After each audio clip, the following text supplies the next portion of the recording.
Hi everyone, তাহলে এই ক্লাসে আমরা সলিউশনের যে ডিপিপি টুটা ছিল সেই সলিউশনটা দেখব। আচ্ছা, প্রথম কোশ্চেন যেটা ছিল যে কোন গ্যাসটির জলে দ্রবীভবনের ক্ষেত্রে হেনরির সূত্র প্রযোজ্য হয় না। তাহলে হেনরির সূত্র তখনই প্রযোজ্য হবে যখন যে গ্যাসটা তুমি দ্রবীভূত করতে চাইছো সেই গ্যাসটা সলভেটেড হবে না, বা ওই যে জলটা আছে জলের অণুর সাথে কোনো রকমভাবে রাসায়নিকভাবে যুক্ত হবে না। কিন্তু তুমি যদি HCl এর কথা বলো তাহলে HCl কী করবে, ওই জলের অণুগুলোর সাথে হাইড্রোজেন বন্ডিং করে দেবে। তাহলে যদি হাইড্রোজেন বন্ডিং করে দেয় সেক্ষেত্রে কিন্তু এই হেনরির সূত্রকে তুমি কাজে লাগাতে পারবে না। ঠিক আছে, তাহলে CO2 SO2 N2 এরা কিন্তু কোনো রকম ইন্টারাকশন করবে না, এই জন্য এইগুলোর ক্ষেত্রে হেনরির সূত্রটা প্রযোজ্য, বাট HCl এর ক্ষেত্রে নয়। তাহলে এখানে অ্যান্সার হবে HCl। 2 নম্বর, তরলের বাষ্পচাপ তরলের প্রকৃতির উপর নির্ভর করে আর কিসের উপর নির্ভর করে? উষ্ণতা। উষ্ণতা বাড়ালে বাষ্পচাপ বাড়ে। 3 নম্বর, চাপ স্থির রেখে উষ্ণতা বৃদ্ধি করলে দ্রাব্যতা কি হয়? কমে যায়। কারণ কি, যদি উষ্ণতা তুমি বাড়াও যে অণুগুলো তরলের মধ্যে ডিজলভ হয়েছিল সেগুলো কি হবে? আবার ওই উপরে ফিরে যাবে, গ্যাসীয় দশায় ফিরে যাবে। 4 নম্বর, কোনো দ্রবণের উষ্ণতা বৃদ্ধি করলে বাষ্পচাপ বাড়ে। রিপিট হয়েছে নাকি? না।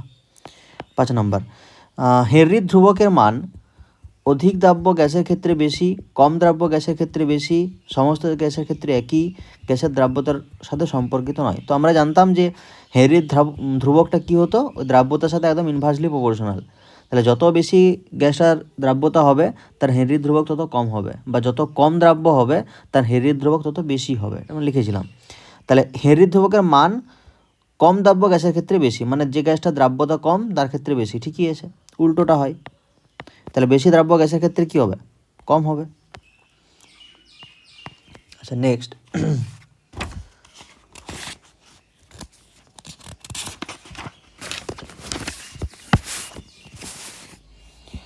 তাপমাত্রা স্থির রেখে চাপ বৃদ্ধি করলে, আচ্ছা তাপমাত্রা স্থির রেখে চাপ বাড়াচ্ছ, তাহলে চাপ যদি বাড়াও দ্রাব্যতা কী হয়? বৃদ্ধি পায়।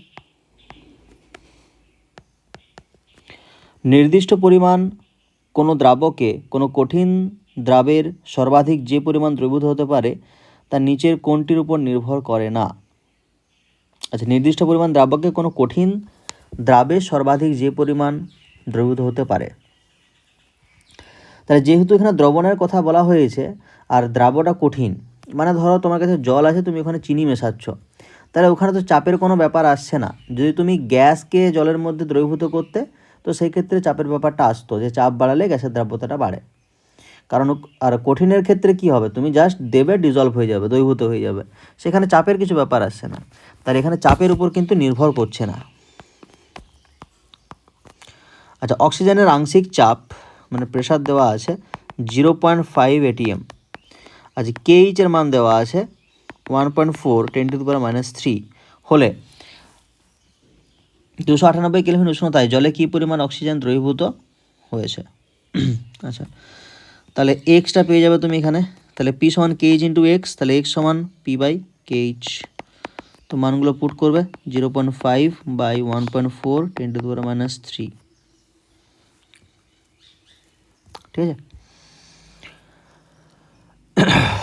যেখান থেকে ক্যালকুলেট করবে আর কি আসছে। আচ্ছা, এরপরে কোন লেখচিত্রটি হেনরির সূত্রানুযায়ী অঙ্কিত? আচ্ছা, হেনরির সূত্র কী ছিল? P সমান KH ইন্টু এক্স। এবারে এক্স আর পি এর কথা বলা হয়েছে, তাহলে লগ, আচ্ছা ওয়াই এক্সিস আছে দেখো এক্স, আচ্ছা এমনিই করছি দেখো, তাহলে log P is equals to log KH plus log x নাকি? ওকে, তাহলে যদি এটা লগ এক্সটা ওয়াই ধরা হয় না, তাহলে অ্যান্সার আসবে না। এটা লগ এক্স আর লগ পি দুটো চেঞ্জ হয়ে গেছে, মানে ওয়াই এক্সিসে লগ পি থাকা উচিত, তাহলে এই অ্যান্সারগুলো আসবে, না হলে এই টাইপের অ্যান্সার তো আসবে না।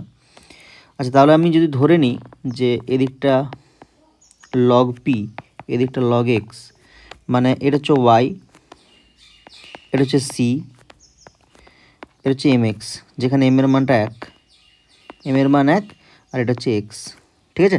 তাহলে এক্সে দেখো লগ এক্স আছে, ওয়াই লগ পি আছে, তাহলে সি একটা ছেদিতাংশ আছে আর ঊর্ধ্বগামী, ছেদিতাংশ আছে ঊর্ধ্বগামী মানে এই টাইপের গ্রাফটা হবে, ঠিক আছে।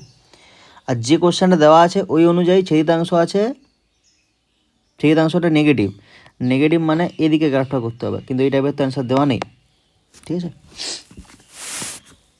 আচ্ছা 30°C উষ্ণতায় জলে সিও গ্যাসের হেনরি ধ্রুবকের মান এত, আর গ্যাসের চাপ এত, দ্রবীভূত সিও গ্যাসের মোল ভগ্নাংশ কত হবে? আচ্ছা হেনরি ধ্রুবকের মান দেওয়া আছে, চাপ দেওয়া আছে, দুটো এটিএমে, তাহলে কেইচ এর মান 6.2 10⁴ এটিএম। আচ্ছা গ্যাসের চাপ মানে পি দেওয়া আছে 0.020 এটিএম। দ্রবীভূত গ্যাসের মোল ভগ্নাংশ মানে এক্সের মানটা চেয়েছে, তাহলে পি সমান কেইচ ইন্টু এক্স, তাহলে এক্স সমান কী হবে পি বাই কেইচ, তাহলে পি মানে 0.020 আর কেইচ মানে 6.2 10⁻⁴, তো ক্যালকুলেট করবে চলে আসবে, ঠিক আছে। তাহলে এইগুলো ছিল ডিপিপি 2 এর সলিউশন। Okay, thank you.